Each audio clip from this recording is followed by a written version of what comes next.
The first thing I noticed about Millbrook wasn't the rusted water tower or the way Main Street seemed to end before it really began. It wasn't even the fact that my Honda had chosen this particular stretch of nowhere to finally give up on life, steam rising from under the hood like a white flag of surrender. It was the silence. I'd been driving for 3 days straight, fleeing the suffocating buzz of Chicago, the deadlines, the dating apps, the friends who knew me well enough to see through my smile but not well enough to ask what was wrong. The plan had been simple: drive until I couldn't anymore, find myself in the space between destinations. What I hadn't planned for was finding myself stranded in a town that Google Maps seemed to have forgotten existed. "She's not going anywhere tonight," the voice came from behind me as I stood staring at my car like it might resurrect itself through sheer willpower. I turned to find a man about my age emerging from what I now realized was a garage, wiping his hands on a rag that had seen better decades. Radiator shot. Maybe the water pump, too. He was tall, maybe 6'2", with the kind of lean build that came from actual work rather than a gym membership. Dark hair that looked like he'd run his fingers through it, leaving it slightly mussed. But it was his eyes that stopped me, pale green like sea glass, and the way they took me in with a curiosity that felt almost careful, like he was cataloging details he might need later. "How bad is the bad?" I asked, though I already knew the answer from the way he wasn't quite meeting my gaze anymore. "Parts'll take a few days to come in, maybe a week if we're unlucky." He paused, studying my license plates. "You're a long way from Illinois." That was kind of the point. Something shifted in his expression then, a flicker of understanding that caught me off guard, like he knew what it meant to want to be somewhere else, anywhere else. "I'm Daniel," he said, extending a hand that was warm and calloused in all the right places. "But everyone calls me Danny." "Marcus." His grip lingered just a moment longer than necessary, and I found myself wondering if I'd imagined it. "Well, Marcus from Illinois," Danny said, a small smile playing at the corners of his mouth. "Looks like Millbrook's stuck with you for a while." The Pineview Motel had exactly 6 rooms and a neon sign that flickered between vacancy and vacant. The elderly woman behind the desk, Mrs. Chen, who'd apparently moved here from San Francisco in 1987 and never quite explained why, looked at me like I was the most interesting thing to happen to Millbrook since the McDonald's opened on the highway. "You're the boy with the broken car," she said. Not a question, but a statement delivered with the confidence of someone who knew everyone's business before they did. "Word travels fast around here." "Honey, in a town of 847 people, word doesn't have far to travel." She slid a key across the counter. "Room 4. Clean sheets, hot water, and the air conditioning works most of the time. Danny Chen, no relation, different Chens, said he'd have your estimate ready tomorrow." I paused in the act of reaching for the key. "Danny Chen? Oh, that's right. You wouldn't know. His grandfather was Chinese, came through here on the railroad back in the day. Fell in love with a local girl, never left. Danny's the last of that particular line." She studied me with sharp eyes. "Shame, really. Smart boy. Could have done anything, gone anywhere. But he stayed. Some people are made for staying. Others—" She let the sentence hang in the air between us. "Others are just passing through." Room 4 smelled like industrial-strength air freshener and decades of other people's secrets.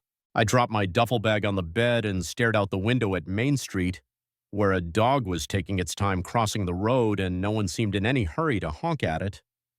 My phone had 2 bars and 17 missed calls from my mother, who'd undoubtedly heard about my sabbatical from my sister, who'd heard it from my ex-roommate, who'd probably spun it into something far more dramatic than I needed to get out of the city before I lost my mind completely. I didn't call her back. Instead, I found myself walking back toward the garage as the sun began to sink behind the grain silos on the horizon. The open sign was off, but I could see light spilling from the bay doors, hear the clink of tools and the low murmur of voices.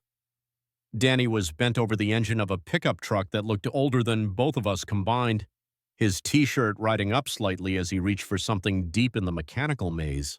I stood in the doorway longer than I should have, watching the way his shoulders moved, the concentration written in the line of his back.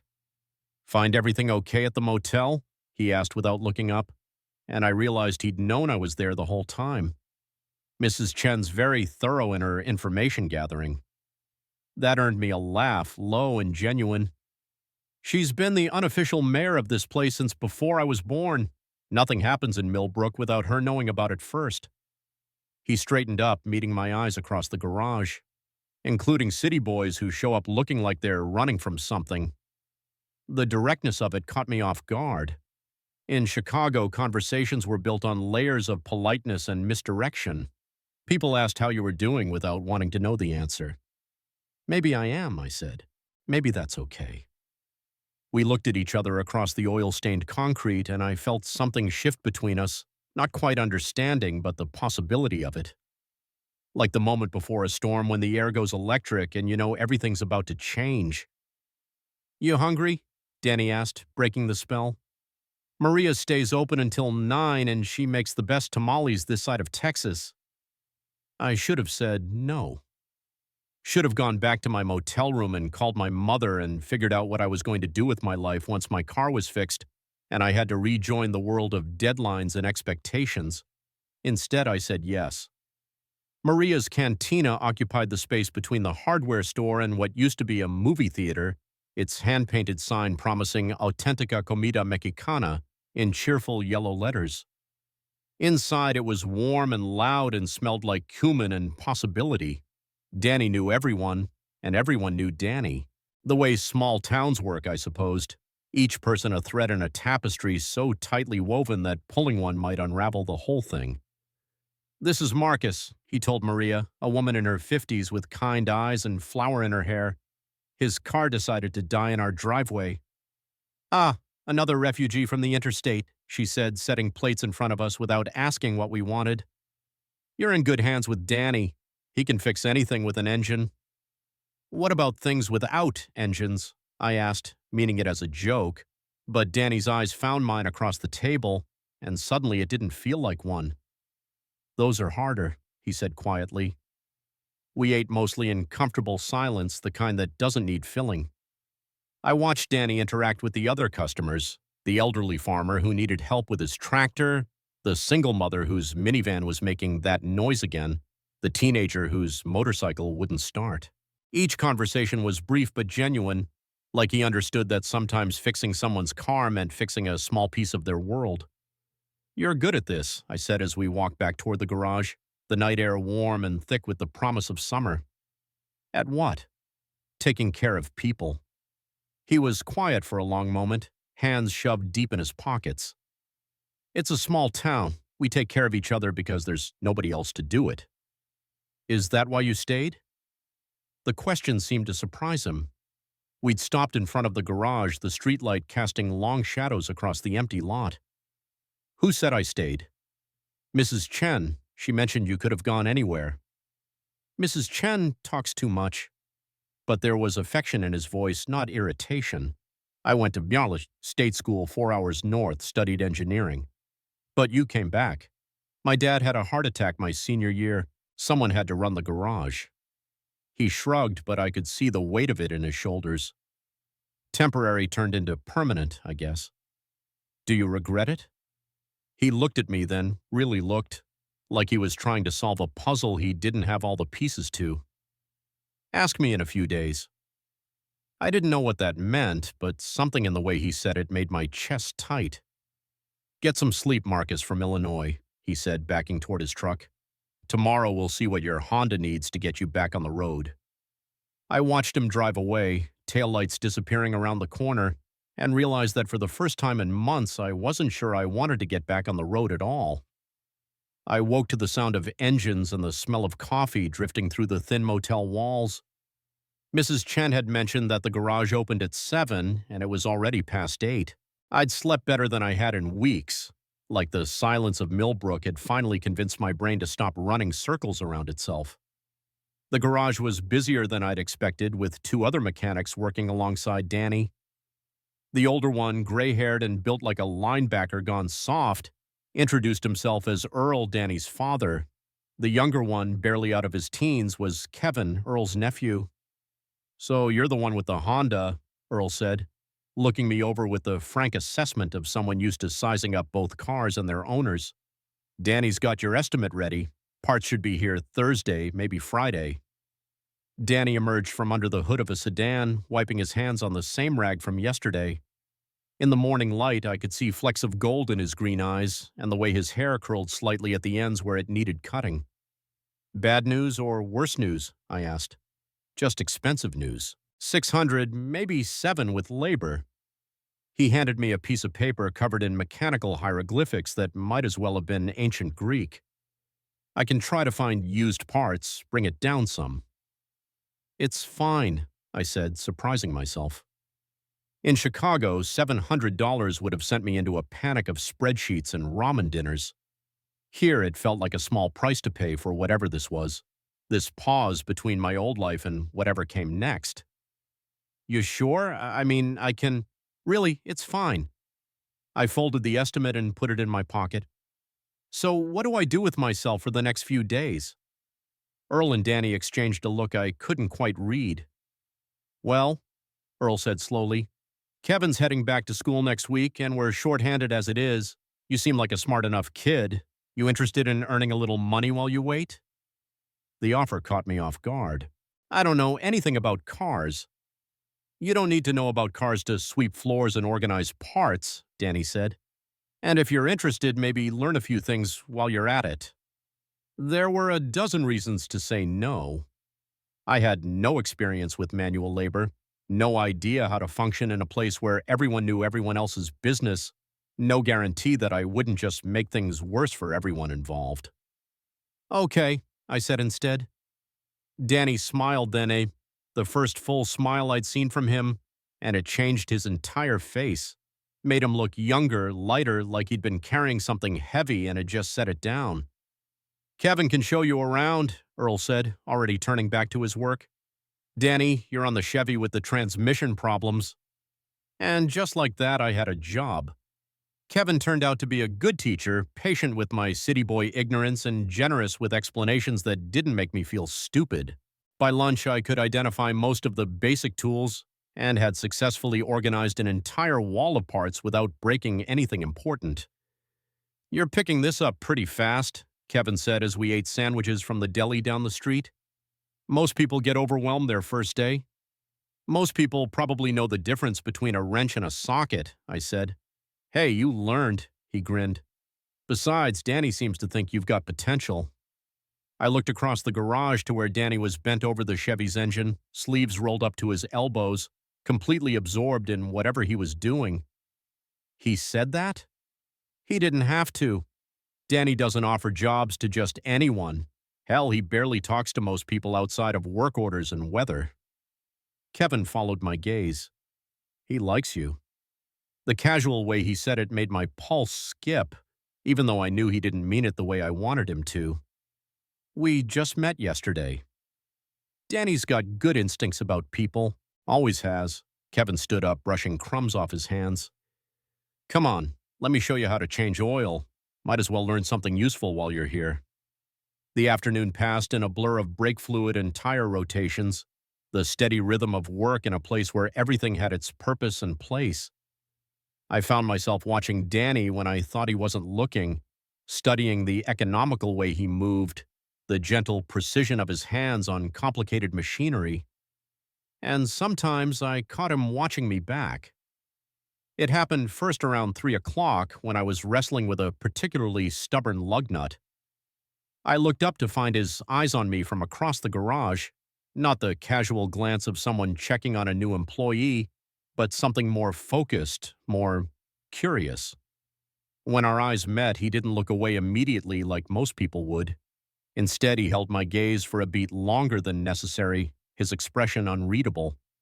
My hand slipped on the wrench. You okay? Kevin asked from beside me. Fine, I said, though my pulse was doing things that had nothing to do with manual labor and everything to do with the way Danny was still looking at me, like he was trying to figure out something important. The second time, I was carrying a box of parts to the storage room when I saw him leaning against the bay door, apparently taking a break. But his attention wasn't on the street or the other mechanics or anything else that might normally capture someone's interest during a 5-minute breather. He was watching me. This time, when I caught him, he smiled, just a small quirk of his lips, gone almost before I could be sure it had been there at all. But it hit me like a physical thing, warm and electric and completely inappropriate given that we were practically strangers in a professional setting. I nearly dropped the box. "Careful there," Earl called out, not looking up from his work. "Those parts cost more than your car's worth." The third time, it was almost 5 o'clock and the garage was winding down for the day. I was helping Danny clean up the tools we'd used, our hands occasionally brushing as we reached for the same wrench or screwdriver. Each contact was brief, probably meaningless, but my skin seemed to remember everyone. "So, what's Chicago like?" he asked as we worked, his voice casual but his eyes focused on his hands. "Loud," I said. "Fast. Full of people who are all trying to get somewhere else." "Sounds exhausting." "It is." I paused, surprised by my own honesty. I thought I loved it. The energy, the opportunities, the feeling like anything could happen. But I set down the socket wrench I'd been holding, trying to find words for something I'd been avoiding thinking about for months. But I think I got lost somewhere along the way. Like I was so busy trying to become someone that I forgot who I actually was. Danny stopped what he was doing and looked at me directly, and I felt that familiar flutter of something I couldn't quite name. "So who are you, Marcus from Illinois?" It was a simple question, but it felt like the most complicated thing anyone had ever asked me. In Chicago, I had easy answers: my job, my neighborhood, my favorite restaurants, the bars where I knew the bartenders' names. But stripped of all that context, sitting in a garage in a town I'd never heard of 3 days ago, I wasn't sure. "I'm still figuring that out," I said finally. "Well," Danny said, his voice soft, "you've got time." The garage was quiet now, just the two of us and the dying light filtering through the bay doors. Earl and Kevin had left an hour ago, and the sounds of Main Street settling into evening provided a distant soundtrack to whatever this moment was becoming. "Do you ever wish you could leave?" I asked, the question falling out before I could stop it. Danny was quiet for so long that I thought he might not answer. When he finally spoke, his voice was barely above a whisper. "Sometimes. But I don't think I'd know where to go." The honesty of it caught me off guard. There was something vulnerable in his admission, something that made me want to reach across the space between us and offer, what? Comfort, understanding, a roadmap to anywhere but here? "Maybe that's not the point," I said. "Maybe it's just about knowing you could if you wanted to." He looked at me then, really looked, and I felt like he was seeing something in me that I hadn't even known was there. "Is that what you're doing? Figuring out if you could?" "Maybe." We were standing closer than we had been a moment ago, though I couldn't remember either of us moving. Close enough that I could see the small scar on his chin, probably from some childhood accident involving bicycles or playground equipment. Close enough to smell the motor oil and soap scent of him, clean and masculine and entirely too appealing. "Marcus," he said, and my name sounded different in his voice, softer somehow, like he was testing how it felt on his tongue. "Yeah?" But whatever he'd been about to say was interrupted by the sound of a car pulling into the lot, headlights sweeping across the garage walls. Danny stepped back so quickly that I wondered if I'd imagined the closeness, the moment when it felt like the air between us had turned electric. "That'll be my ride," he said, grabbing his jacket from where he'd hung it on a tool chest. "Earl's wife is making dinner and she gets offended if you're late." "Danny." I said his name before I could stop myself, though I had no idea what I wanted to say next. He paused in the doorway, backlit by the headlights, and for a moment he looked like something out of a movie, all sharp angles and soft shadows and possibilities I didn't dare name. "See you tomorrow, Marcus," he said, and then he was gone, leaving me alone in the garage with my racing pulse and the growing certainty that whatever I'd come to Millbrook to find, it wasn't what I'd expected at all. That night I called my mother. "Marcus, honey, where are you? I've been worried sick since Emma told me you quit your job and disappeared." "I didn't quit, Mom. I took a leave of absence, and I didn't disappear. I'm just taking some time to figure things out." "Figure what out?" You have a good job, a nice apartment. Had. I sublet the apartment. The silence on the other end of the line stretched long enough that I checked to make sure the call hadn't dropped. Marcus Daniel Thompson, she said finally, using my full name the way she did when I was 8 and had tracked mud through her clean kitchen. What is going on with you? I stared at the water stain on the motel ceiling, trying to find words that wouldn't send her into full maternal panic mode. I was suffocating, Mom. Every day felt exactly the same, and I couldn't remember the last time I was actually happy instead of just functional. So you ran away. I took a break. In some godforsaken small town in the middle of nowhere. It's not godforsaken. It's actually kind of. I paused, thinking about Danny's careful smile, the way the whole town seemed to operate on a different rhythm than anything I'd known. Peaceful. Peaceful doesn't pay the bills, sweetheart.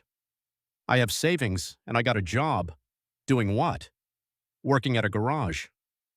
Another silence, this one somehow more ominous than the first. A garage, she repeated. Just temporarily, while my car gets fixed. Marcus, you don't know anything about cars. I'm learning. I could practically hear her processing this information, trying to reconcile the son she'd raised, college-educated, white-collar, firmly planted on the trajectory towards suburban respectability, with the person I was apparently becoming. Is this about Jason? She asked finally, her voice gentler now. Jason, my ex-boyfriend of 2 years, who'd wanted a commitment I wasn't ready for and a future I couldn't picture.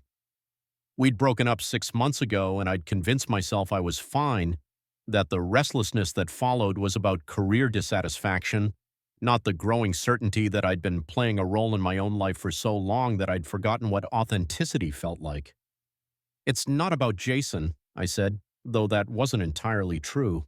It was about Jason, and about the job that felt like wearing someone else's clothes, and about the way I'd started avoiding mirrors because I didn't recognize the person looking back at me. Then what is it about? I thought about Danny's question from earlier. Who are you, Marcus from Illinois? I thought about the way he'd looked at me in the garage, like he was seeing possibilities I hadn't even considered. I think I'm trying to remember how to be myself, I said. Mom was quiet for a moment, and when she spoke again, her voice was softer. How long are you planning to stay there? I don't know. A few more days, maybe a week. And then? I don't know that either. Okay, she said, surprising me. But promise me you'll be careful and call me. I worry. I promise. After we hung up, I lay in the narrow motel bed and stared at the ceiling, listening to the sounds of Millbrook settling into night. Somewhere in the distance, a dog was barking. A truck rumbled past on the highway. The air conditioners cycled on and off with mechanical regularity. And somewhere across town, Danny was probably getting ready for bed. Maybe thinking about the day, maybe thinking about tomorrow, maybe thinking about me. The possibility sent a warmth through my chest that had nothing to do with the broken air conditioning and everything to do with the way he'd said my name, like it meant something. The next morning, I arrived at the garage to find Danny already elbow deep in the engine of my Honda, a frown of concentration creasing his forehead. Bad news? I asked, setting down the coffee I'd brought him from the diner down the street. Worse than I thought, he admitted, accepting the coffee with a nod of thanks. Water pumps definitely shot, and it looks like the timing belt went with it. We're looking at more like $1,000 to fix it properly. In Chicago, this would have been a disaster. $1,000 I didn't have for a car that wasn't worth much more than that to begin with. But standing in the morning light of the garage, watching Danny's careful hands move over the engine with practiced expertise, I found myself surprisingly calm. How long? I asked. Parts'll take a week, maybe more, and that's if I can find a decent used timing belt. He straightened up, meeting my eyes. I'm sorry, Marcus. I know this isn't what you wanted to hear. It's okay, I said, and meant it. Really. Something shifted in his expression, a mixture of relief and something else I couldn't quite identify. Earl's okay with you staying on while you wait. Kevin's leaving tomorrow, so we could actually use the help. What about Mrs. Chen? I can't afford a week at the motel. Already talked to her. She's got a monthly rate for extended stays, workers who come through for the harvest, that kind of thing. It's not much more than what you're paying now. The casual way he said it, like he'd been thinking about my situation, making plans to help solve problems I hadn't even considered yet, made something warm unfurl in my chest. You didn't have to do that, I said. Small town, he said with a shrug, but his eyes stayed on mine a beat longer than necessary. We take care of each other. The day passed in a rhythm that was becoming familiar.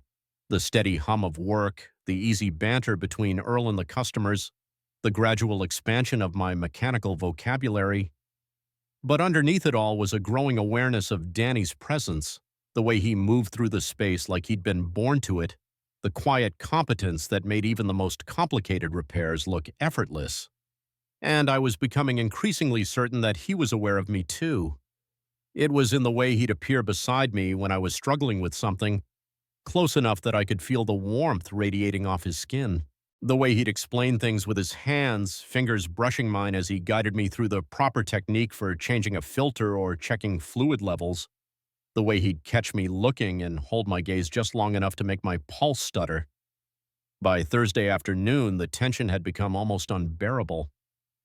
"Hand me that socket wrench," Danny said, and when I passed it to him, our fingers lingered together on the metal handle for just a moment longer than necessary. Neither of us moved away. "Danny," I started, not sure what I was going to say, what I was hoping for. "Yeah?" His voice was rougher than usual, and he was looking at me with an intensity that made my breath catch. "Nothing," I said, because what could I say? That I'd been thinking about him every night since I'd been here? That the way he smiled when he thought no one was looking made me want to learn all his secrets? That sometimes when he stood close enough, I forgot how to breathe properly? He nodded slowly, like he understood anyway. Friday brought the news that my parts were delayed another few days, and Saturday dawned gray and humid, the kind of weather that made everything feel heavy and charged with possibility. "Storm coming," Earl announced, looking at the sky with the confidence of someone who'd been reading weather signs his whole life. "Big one by the looks of it." He was right. By afternoon, the wind had picked up, sending loose papers skittering across the parking lot and making the trees along Main Street dance like nervous performers. We spent the day securing anything that might blow away and moving cars into the covered bays. "You should probably head back to the motel before this hits," Danny said around 5 o'clock as the first drops of rain began to spatter against the windows. "What about you?" "I want to finish up the Hendersons' truck. They need it first thing Monday morning." He glanced at the darkening sky. "Besides, I don't mind storms." I should have walked the 3 blocks to the motel and spent the evening reading or watching whatever passed for television in Millbrook. Instead, I found myself saying, "Want some help?" The smile that spread across his face was worth whatever awkwardness might come later. We worked mostly in comfortable silence as the storm built outside, the steady drumbeat of rain on the metal roof providing a soundtrack to the careful choreography of shared tasks. Danny would hand me tools without looking, seeming to know instinctively what he'd need next. I found myself anticipating his movements, the way he'd shift his weight or reach for something just out of view. It felt natural in a way that nothing in my life had felt natural in years. "There," Danny said finally, straightening up and wiping his hands on his jeans. "That should do it." Outside, the storm was in full force now, rain lashing against the windows and thunder rolling across the sky like a conversation between giants. The garage felt like a sanctuary, warm and dry and separate from the chaos beyond its walls. "Good timing," I said, just as the lights flickered and went out. Emergency lighting kicked in a moment later, casting everything in a soft amber glow that made the familiar space feel suddenly intimate. Danny moved to the front of the garage, checking to make sure everything was secure, and I followed without thinking about it. "Power's out on the whole block," he said, looking out at the dark street. "Happens sometimes with storms like this." "How long usually?" "Could be hours, could be all night." He turned back to me, and in the dim light his features looked softer, more vulnerable. "You should probably stay," I said before he could finish. "I should probably stay until this passes." He nodded, but I could see him swallow hard like he was processing the implications of being alone in a dark garage during a storm with someone who'd been occupying an increasing amount of his thoughts lately. "There's a back room," he said. "Has a couch, mini fridge. We use it for breaks sometimes." The back room was small and cluttered, filled with old repair manuals and spare parts that had seen better days. But the couch was comfortable, and Danny produced 2 beers from the mini fridge like he'd been planning for this possibility. "Two unexpected storms," he said, raising his bottle. "And temporary strangers," I replied, and something flickered in his expression at the word temporary. We drank in comfortable silence for a while, listening to the storm rage outside. The emergency lighting created pockets of shadow and warmth, and I found myself hyper-aware of every detail. The way Danny's hair curled slightly at the nape of his neck, the careful way he peeled the label off his beer bottle, the sound of his breath in the quiet space between thunder rolls. "Can I ask you something?" I said finally. "Sure." "Why did you really come back? After college, I mean. It wasn't just about your dad's heart attack, was it?" Danny was quiet for so long that I thought he might not answer. When he finally spoke, his voice was soft, almost lost under the sound of rain on the roof. "I was engaged," he said. "Her name was Sarah. We'd been together since high school, and everyone just assumed we'd get married after graduation. She had it all planned out. The wedding, the house we'd buy, the kids we'd have. What happened? I realized I was more in love with the idea of her than I was with her, and she deserved better than someone who was just going through the motions." He took a long pull from his beer. "So I broke it off, came home, and somehow 3 years passed, and here I am." "Do you regret it?" "Breaking up with Sarah? No.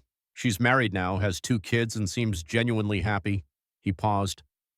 "But sometimes I wonder if I used the garage as an excuse to avoid figuring out what I actually wanted." The honesty of it took my breath away.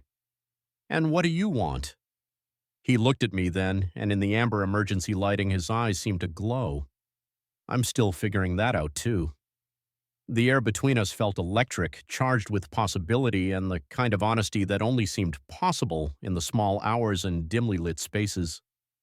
Outside, the storm continued its assault on the building, but inside everything felt suspended, like we existed in a bubble outside of normal time. "Marcus," Danny said, and the way he said my name made my pulse skip. "You ask a lot of questions for someone who says so little." I felt myself smile. Maybe I'm just waiting for the right answer.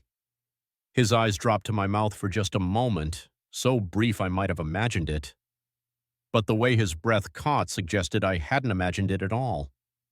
"What's the question?" he asked, his voice barely above a whisper. I set my beer aside and turned to face him fully, close enough now that I could see the flecks of gold in his green eyes, close enough to smell the clean scent of him under the motor oil and rain. "I think you already know," I said. We were sitting closer than we had been a moment ago, though neither of us seemed to have consciously moved. The emergency lights cast everything in warm amber, making the small space feel even more intimate, more separate from the world outside. Danny's hand was resting on the couch between us, and I found myself staring at it. The calluses on his palm, the small scar across his knuckles, the way his fingers were slightly curved like they were ready to reach for something.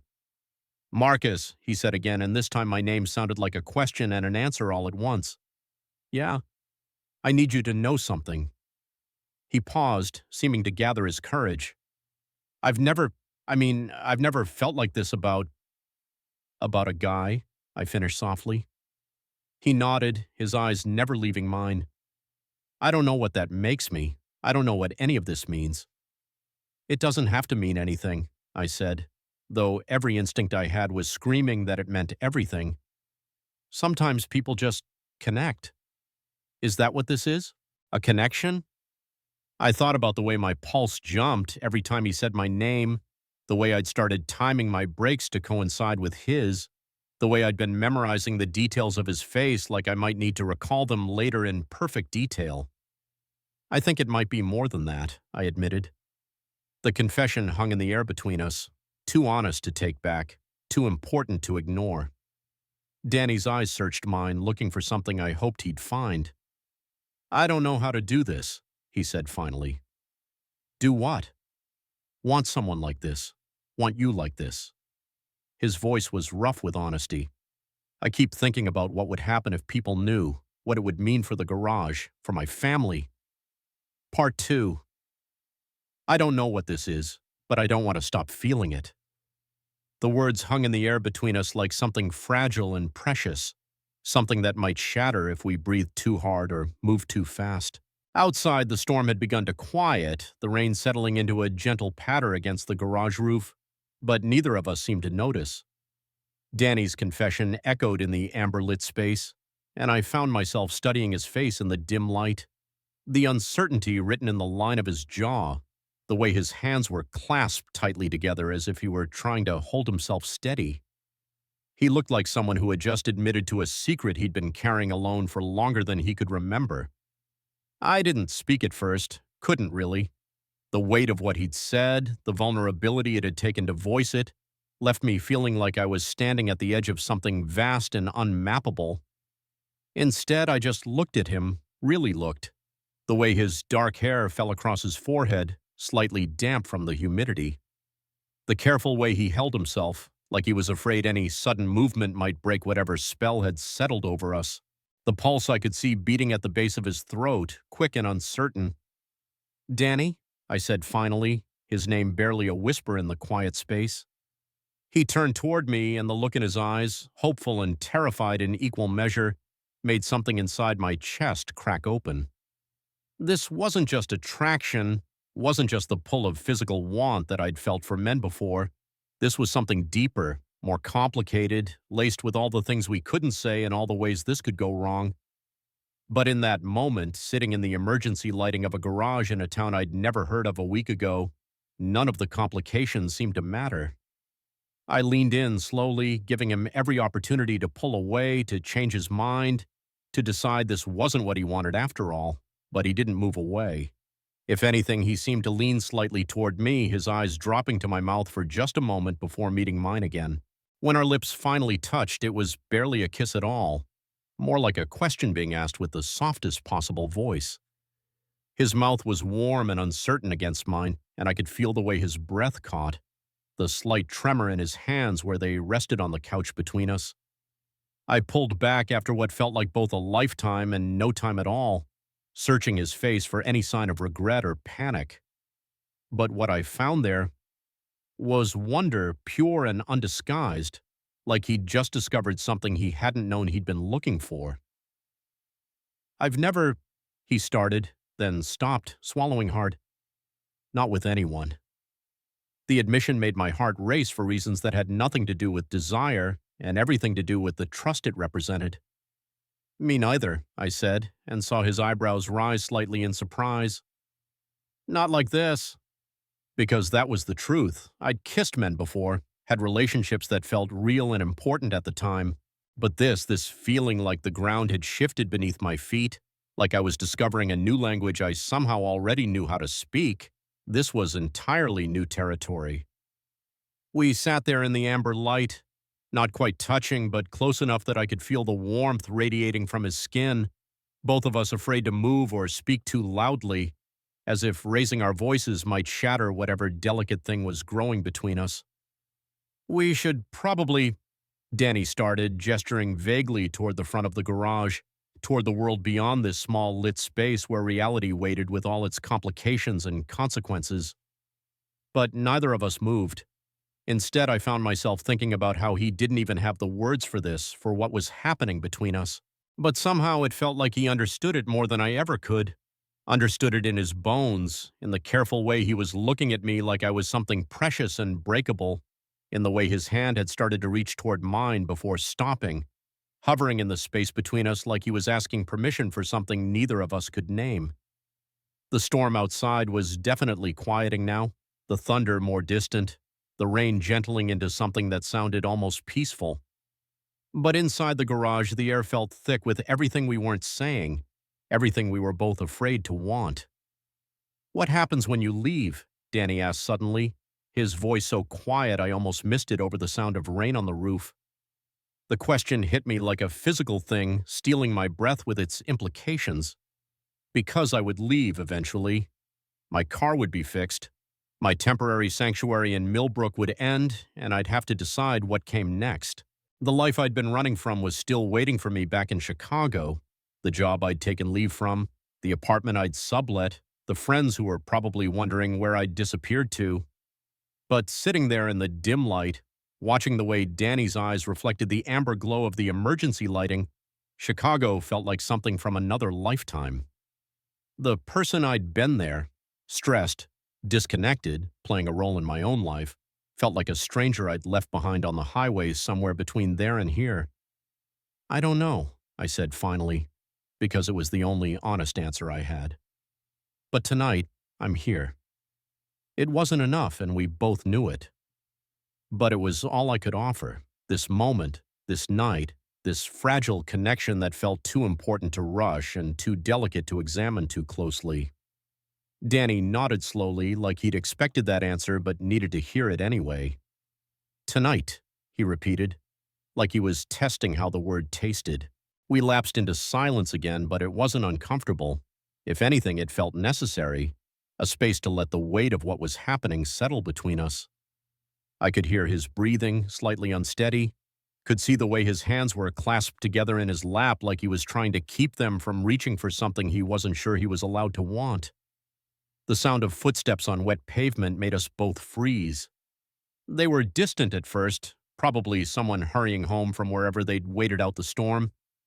But they were getting closer, and suddenly the garage felt less like a sanctuary and more like a fishbowl, all glass walls and nowhere to hide.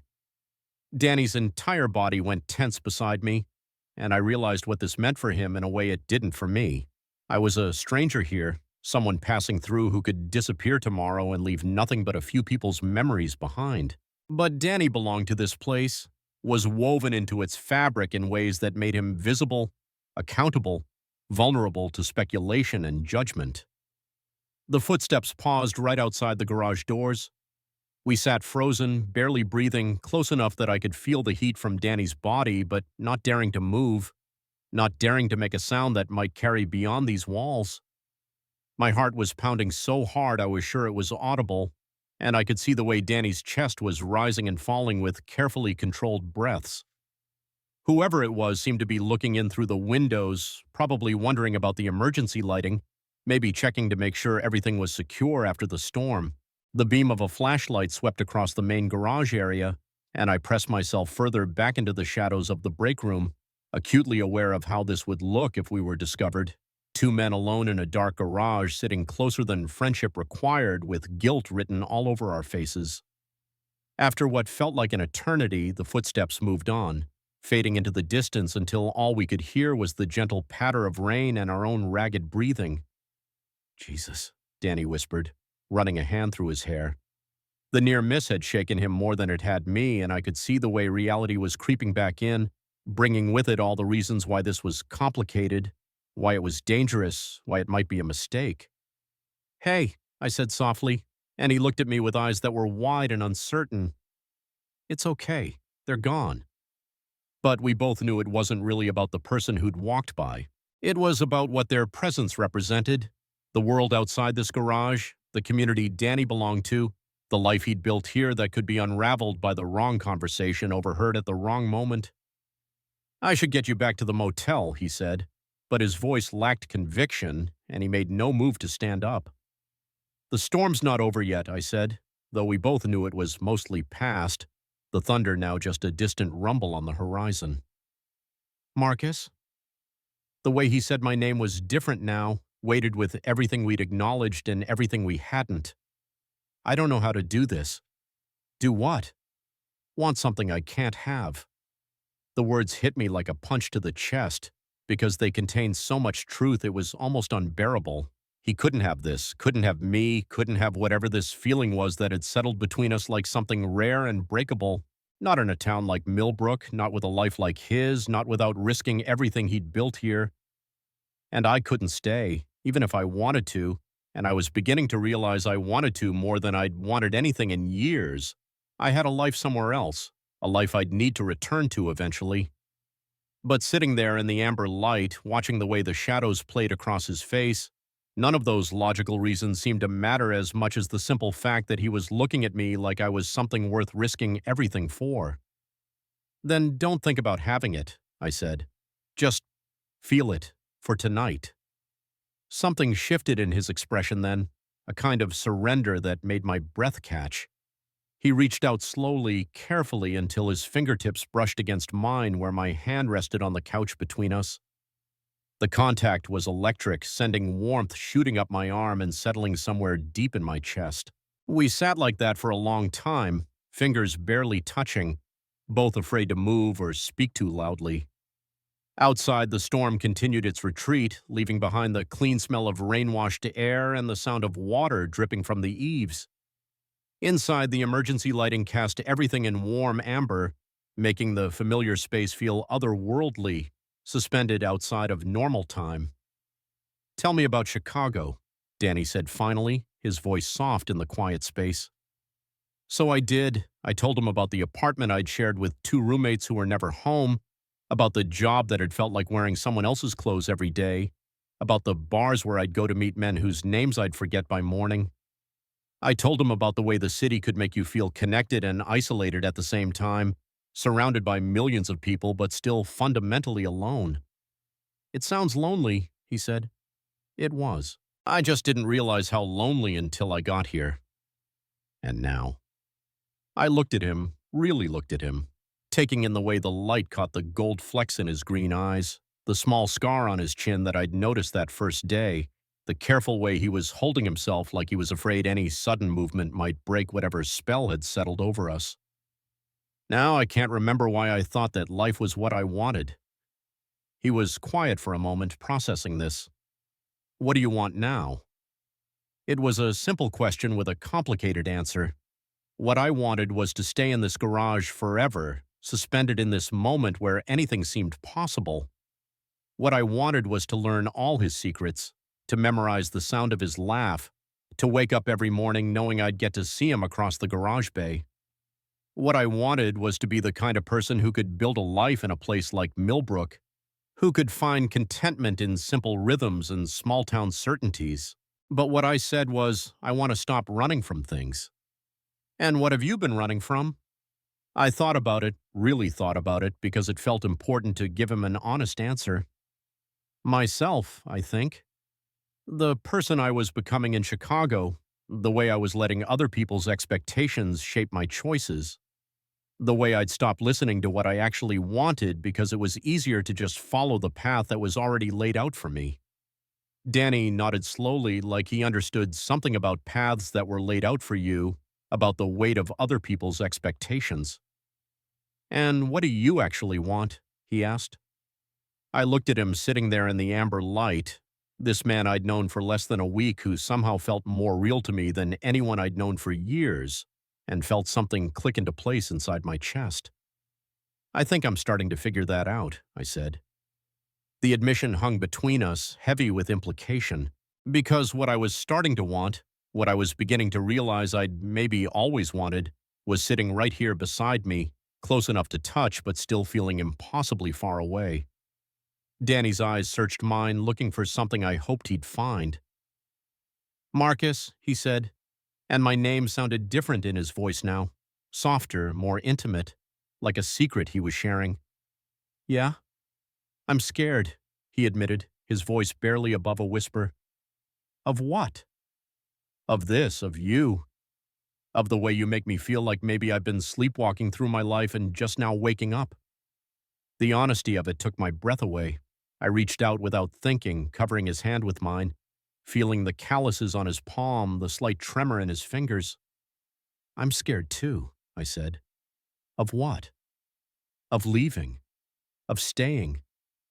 Of wanting something I can't have and not being able to want anything else after this." We looked at each other across the small space between us, both afraid and both unable to look away. The emergency lighting flickered slightly, reminding us that this moment existed outside of normal time, that eventually the power would come back on and the real world would reassert itself. But for now, there was just this, the sound of gentle rain on the roof, the amber light casting everything in warm shadow, the feeling that we were the only two people in the world. Can I? Danny started, then stopped, swallowing hard. What? Can I kiss you again? The question was so soft, so uncertain, that it made my chest tight with tenderness. Yes, I said, and the word came out rougher than I'd intended. This time, when he leaned in, there was less hesitation. His hand came up to cup my cheek, thumb brushing across my skin with a gentleness that made me shiver. When our lips met, it was still soft, still careful, but there was something deeper underneath it now, a kind of hunger that neither of us quite knew how to handle. I could taste the beer on his lips, could feel the way his breath caught when I kissed him back. My hand found the back of his neck, fingers threading through the soft hair there, and he made a sound low in his throat that sent warmth shooting straight through me. When we broke apart, we were both breathing harder, and the space between us felt charged with electricity. God, Danny whispered, resting his forehead against mine. I didn't know it could feel like this. Like what? Like coming home and losing my mind at the same time. I knew exactly what he meant. This feeling, tender and desperate and completely overwhelming, was unlike anything I'd experienced before. It wasn't just desire, though there was plenty of that. It was recognition, like my soul had been looking for his without knowing it. Danny, I said, and his name felt different on my tongue now, more intimate, like I was claiming something precious. Hmm? Thank you. For what? For letting me see this side of you, for trusting me with it. He pulled back slightly, studying my face in the amber light. I've never trusted anyone with it before, never even admitted to myself that it existed. And now? Now I can't imagine pretending it doesn't. The weight of that admission settled between us, because that's what this was, really. Not just physical attraction or even emotional connection, but a fundamental shift in how he saw himself, how he understood his own wants and possibilities. What happens tomorrow? I asked, because someone had to voice the question that was hovering between us. Danny was quiet for a long moment, his thumb still tracing gentle patterns on my cheek. I don't know, he said finally. I keep thinking I should be panicking, should be figuring out how to pretend this never happened, but I can't. I don't want to. Even though it's complicated? Especially because it's complicated. He smiled then, small and uncertain but genuine. I've spent my whole life taking the safe route, doing what was expected.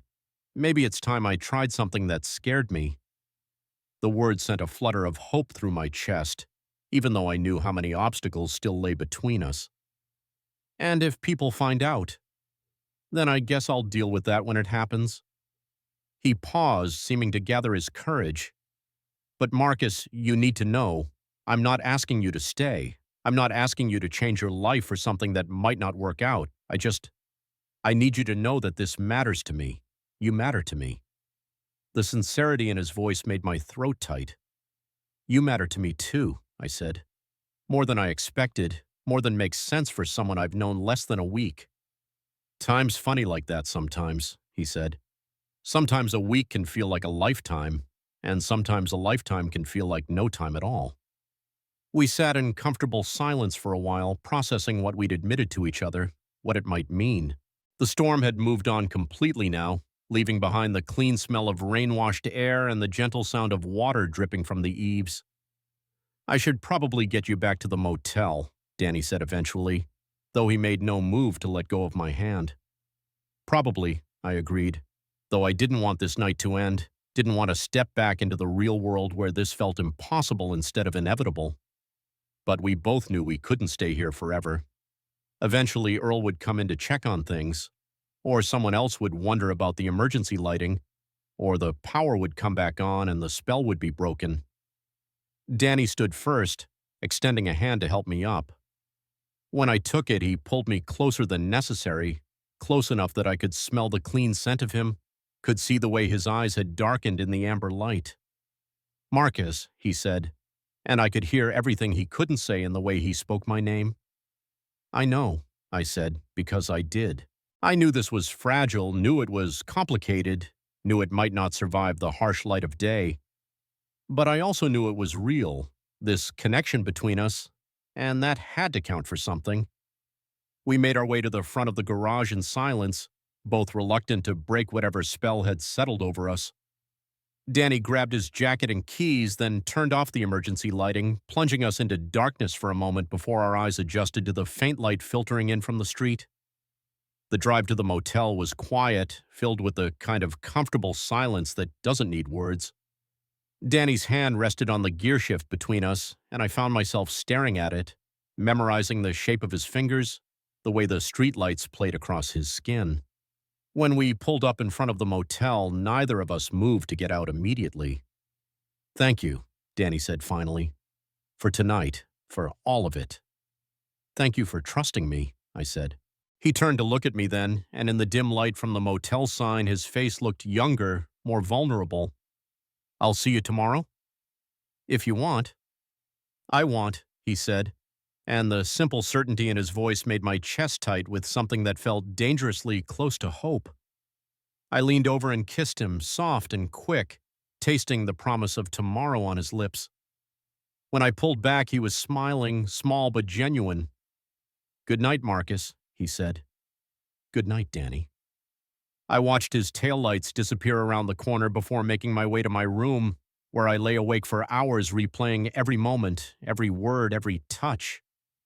Outside my window, Millbrook settled into the quiet hours before dawn, and I found myself wondering what tomorrow would bring, what it would feel like to see him in the harsh light of day, whether this fragile thing between us could survive the transition from night to morning. But mostly I thought about the way he'd looked at me in the amber light of the garage, like I was something precious and unexpected, something worth risking everything for. Dawn came slowly to Millbrook, painting the sky in shades of pink and gold that made even the rusty water tower look beautiful.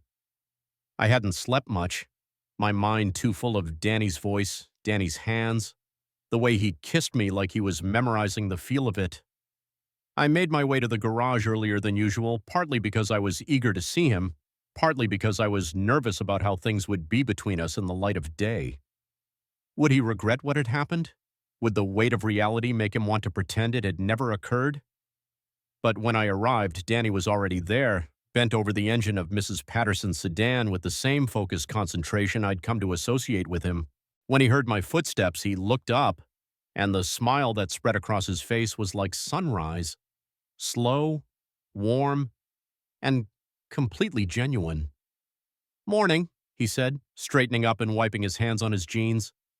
"Morning," I replied, and just like that I knew we were going to be okay.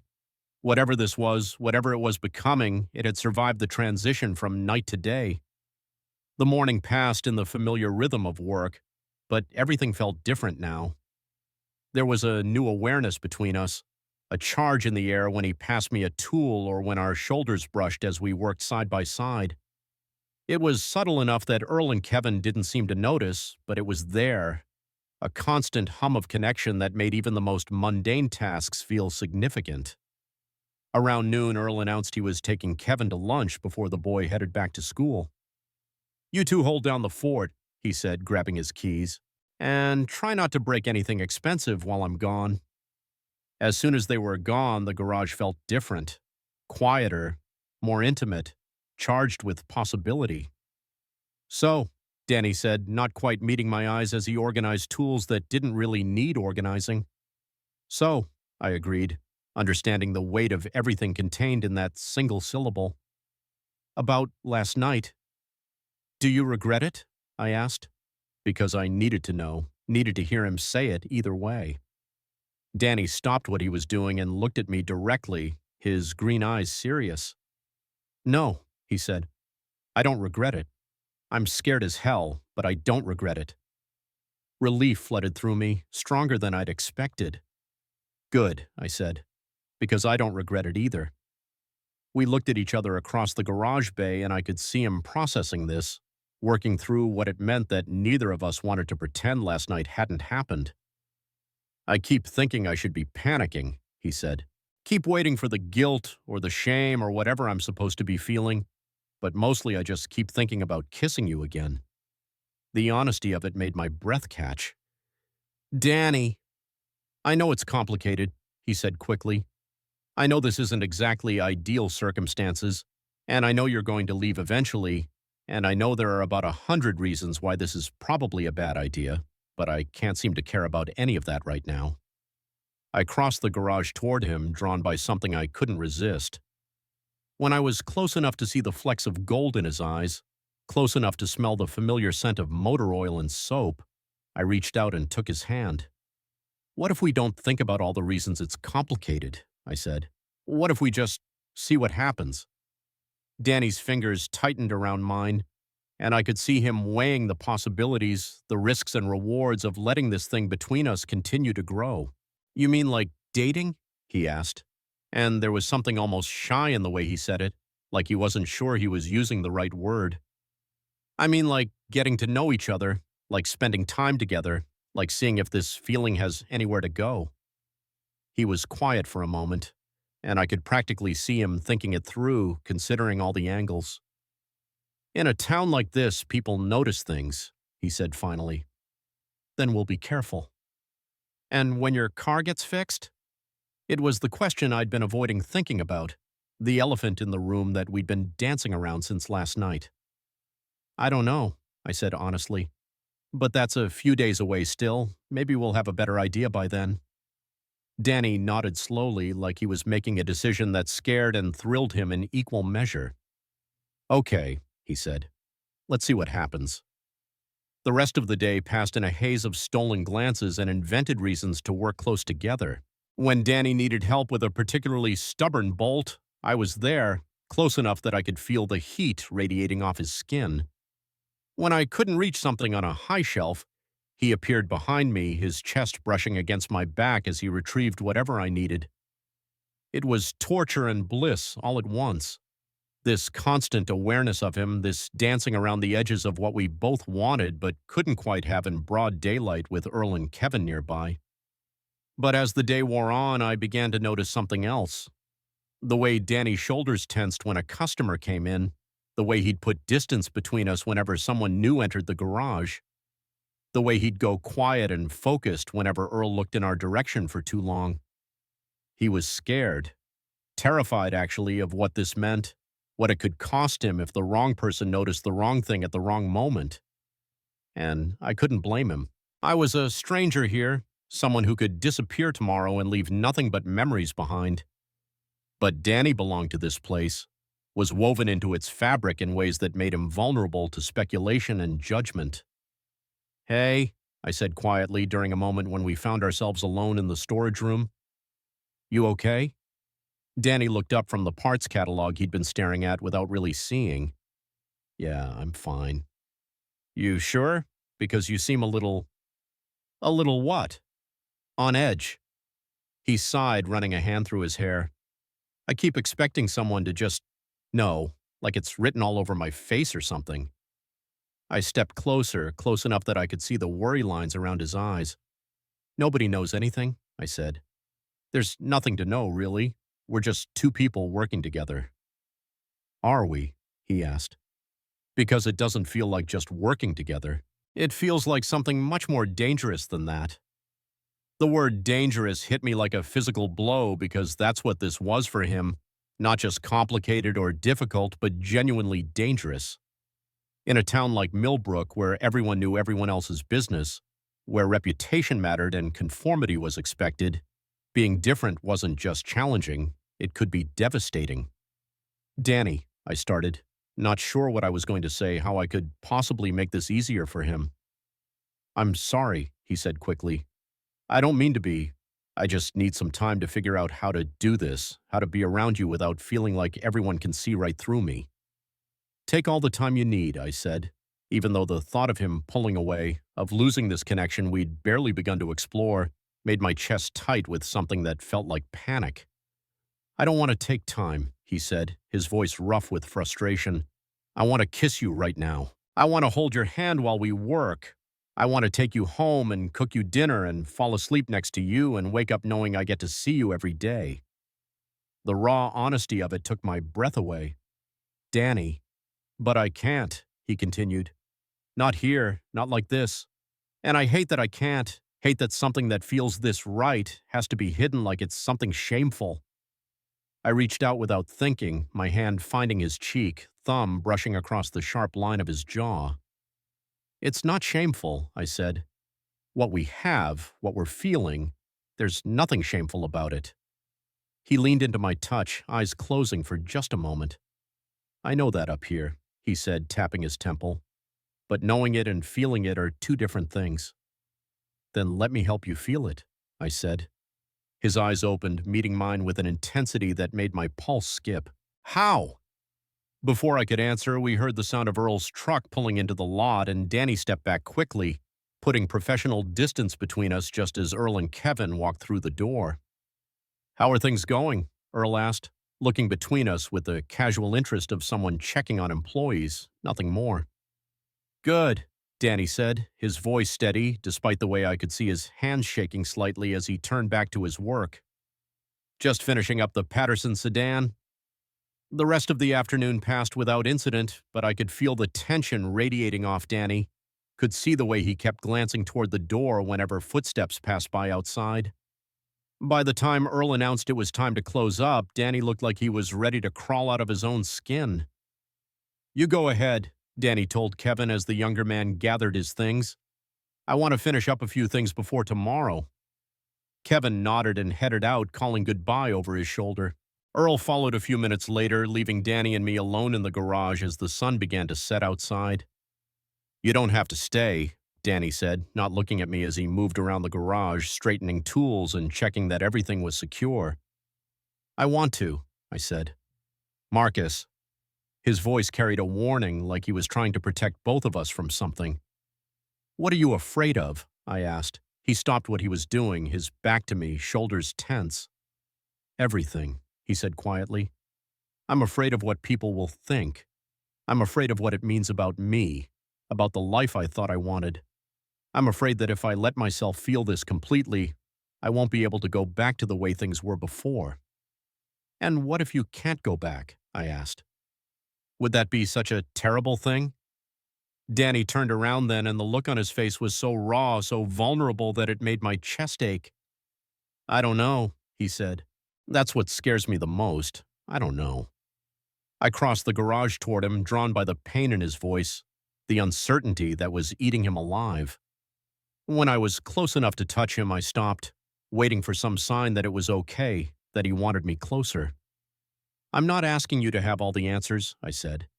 I'm just asking you to trust this, trust what's between us. For how long? He asked. A few more days? A week? Until your car gets fixed and you disappear back to Chicago and I'm left here trying to figure out how to pretend this never happened? The question hung between us, heavy with all the uncertainty that had been lurking beneath the surface since last night. Because he was right, eventually I would have to make a decision about what came next, about whether I was going back to my old life or finding the courage to build something new. I don't know, I said, because it was the only honest answer I could give.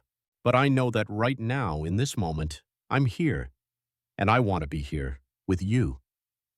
Danny stared at me for a long moment, and I could see him wrestling with himself, weighing the risks against the possibilities, the fear against the want. Come here, he said finally, his voice barely above a whisper. I crossed the remaining distance between us, and when I was close enough, he reached out and pulled me against him, his arms wrapping around me like he was afraid I might disappear if he didn't hold on tight enough. I'm terrified, he whispered into my hair. I know, I said, my arms coming up to circle his waist.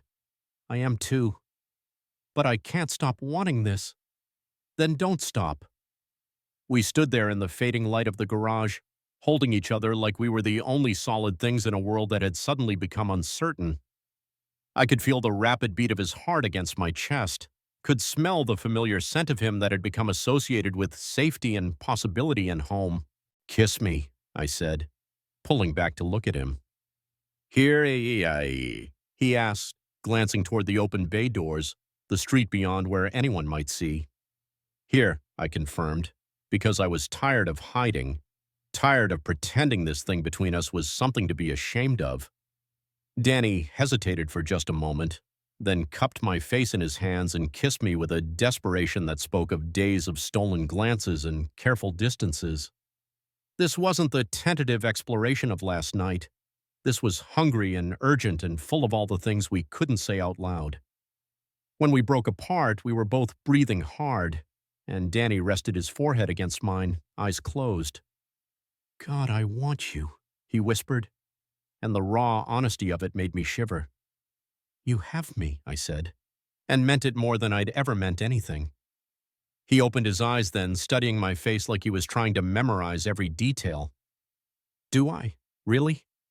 Yes, I said, and kissed him again to prove it. This time when we pulled apart, Danny looked different. Calmer somehow, like he'd made peace with something that had been tearing him apart. I need to lock up, he said, but his hands were still on my face, thumbs brushing across my cheekbones. Okay, I said, making no move to step away.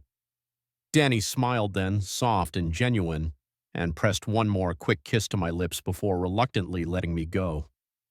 I watched him move around the garage, turning off lights and securing equipment, trying to memorize the way he looked in the fading daylight, the easy competence of his movements, the way he belonged in this space like he'd been born to it. All set, he said, joining me by the door. We walked outside together and Danny pulled the garage doors down and locked them. The street was street.